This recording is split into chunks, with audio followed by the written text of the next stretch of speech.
All good things come in twos. Jaws 2, Garfield 2, Knack 2. So obviously Last of Us 2 was destined to be a masterpiece until the plot got leaked. Then the internet decided that this game was no good. These spoilers basically show you that the game is not worth buying. This game is shaping up to be a complete dumpster fire, dude. Like, people are canceling their pre-orders left and right. I won't be buying Last of Us 2. You have betrayed the fan base. I don't even want to fucking play it anymore. And it's quite fitting that both Halo 5 is dog shit, and so is Last of Us 2. It doesn't fucking matter why is Halo 5 bad? if the game is out or not. The story is still dog shit. And this is why you have to actually play a video game before you start talking all that shit. Of course, these guys are small potatoes. Now me, I'm the dude off of Ratatouille. You can get past these guys, but the only way to get past me is to put Donkey Kong in the game. What sucks about always putting out great stuff is that people come to expect the impossible from you. The original Last of Us was a very good game, and one that has been very influential on this generation of story-driven games. However,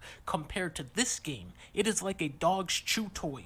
Uncharted 4 took Last of Us and slam dunked it into the fucking garbage can. Bigger, more interesting story with better acting performances, better combat, music, puzzles, Crash Bandicoot, and all of these different types of traversal. So how do you top Uncharted 4? Well, you don't. In that game, you get a grapple hook. In Last of Us Part 2, you open 150 I guess that's to be honest, okay, chat. Uncharted 4 was good, but it felt repetitive by the end. Okay? It felt repetitive by the end. By the end of it, chat, you had more than enough of the game. You open But it was a good 150 game. filing cabinets. Uncharted is mysterious and exciting with a knockout ending. Last of Us is gross and horrific. It is a barrage of violence and screaming and cruelty. But it's also pretty damn fun. Naughty Dog continues to build upon their hide-and-seek style of combat. You can now crawl through grass, set traps, trick zombies into attacking your enemies, and headshot people with your silenced pistol. This isn't Metal Gear 5 levels of flexibility, but it's a far more game-like game than the original. Levels are massive with tons of branching paths, and some of the encounters in this game are so sprawling and complicated that they could be tackled in 20 different ways. Eventually, though, you are going to get caught. Enemies can spot you pretty easily, and that's when you gotta throw a Molotov at somebody and run for cover. The less people searching for you, the easier it is to slip back into hiding. This is why I would often shoot everybody looking for me. The combat is fucking brutal. When you stab somebody, blood squirts out of their neck. The shotgun will just destroy someone's entire body. You have a bow and arrow that shoots dynamite. Enemies cry out for their fallen comrades and beg for their lives. It's all the grotesque gore that people desire from this type of game, taken to such a degree where you go, Jesus Christ. I like when they beg for their life. Absolute genius. They have taken inspiration from the classic game of Rogue Warrior. When Ellie kills somebody, she'll sometimes call them a swear word. Dick. Sleepy time, you fucking motherfucker. It can't live up to its mind-blowing E3 trailer, but this is easily one of the best-looking games out there. True. The story is heavily That's reliant true, on actors and animators alike to bring these characters to life, and they do some incredible work. We've seen all sorts of U.S. cities in video games: New York, Boston, San It also transforms your console into a private jet if you get lucky. Francisco, New York, I got one, Hong Kong, Chicago, Los Angeles. Even New York is in some games, but it's cool to see a place I'm actually familiar with realized in a game of this caliber. Seattle. Scrambled. Hey, what the fuck? That's supposed to be Cheesecake Factory. This game is ruined. Blizzards and thunderstorms heighten the tension. Sunlight peers through windows of abandoned storefronts. Trees and currents tear through the city and reinforce imagery of life and beauty slowly rising out of this world of darkness. People aren't mad about graphics or gameplay, though. They're mad about the story. So what do I think about this story, huh? You want to know what I think? It's a pretty good story. I haven't been this engaged by a video game story since Red Dead 2 and God of War. There are some bold twists in here, but they're all in service of a story that is still very faithful to the spirit of the original. This is a lengthy game that takes its time setting the stage and getting you invested in its characters, and then they all start killing each other. Guys, guys, actual spoilers, so just chill. turns out we got bamboozled.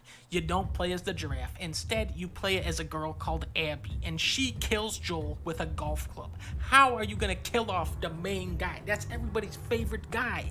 Honestly, I think Ellie should track down this Abby character and kill her, see how she likes it. Now that would be a good storyline. The truth is, I don't know why people are mad at this game, because they don't know why they're mad. Fans are obviously very attached to Joel as a character, and that's why killing him off is such a powerful way to ignite a revenge story. Guys, I don't know if this is satire or not. About this Abby person, but you fucking killed Joel with golf of all sports? No way. I am coming to shoot this big dumb muscle bitch. And that's exactly what Ellie does. Like Uncharted, Last of Us 2 uses dual narratives to draw parallels and comparisons between its characters. Just wait. So instead of laying them on top of each other, they're intersecting. Ellie's story is Uncharted 4 and Abby's story is Last of Us 1. Just like Nathan Drake's obsessive pursuit of treasure, Ellie's suicidal revenge mission puts her friends' lives in constant danger, and yet she keeps taking it further. Then, halfway through the game, everything resets. The clock turns back 3 days, and now you play as the villain, Abby, who is a hardened killer that starts to reconnect with her lost humanity thanks to the innocence of her child companion. Sound like anybody you know? It's obvious they are going to try and humanize and develop all of these characters now looking from the other side, and at first,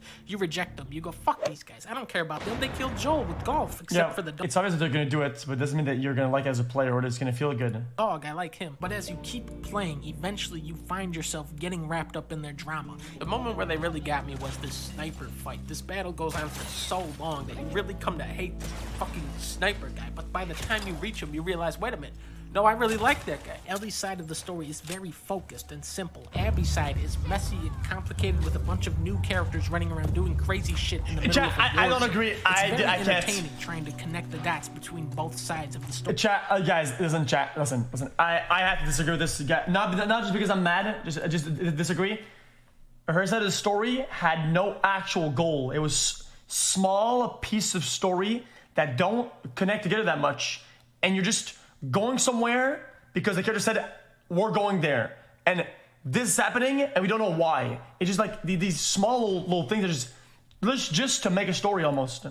That's why it didn't feel good, because there wasn't a higher goal. You didn't feel like you had a vocation or something. You just feel like you were just walking to the game because the game told you so. Crazy shit in the middle of a war zone.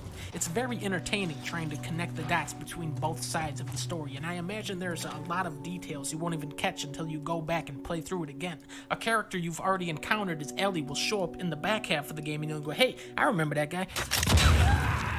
Characters will do things you won't agree with, and you'll have to turn your brain on and attempt to empathize with them. In the world of Last of Us Part 2, one hateful act begets another, but a selfless act can also be contagious. The story is not as airtight as Joel and Ellie's journey across the United States, but conceptually, this sequel is far more creative. So I give this game a 4 out of 5. Shut the fuck up, Leafy. Wait, it wasn't bait then.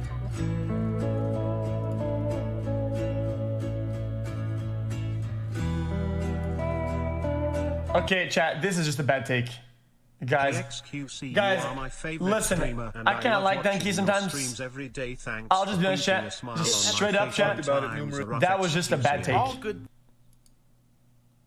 Guys, I think he's missing a lot of why we are discrediting the game. Wrapped up in their drama. It's not what the story does. It's not where the story is going. It's how it's delivered to the player.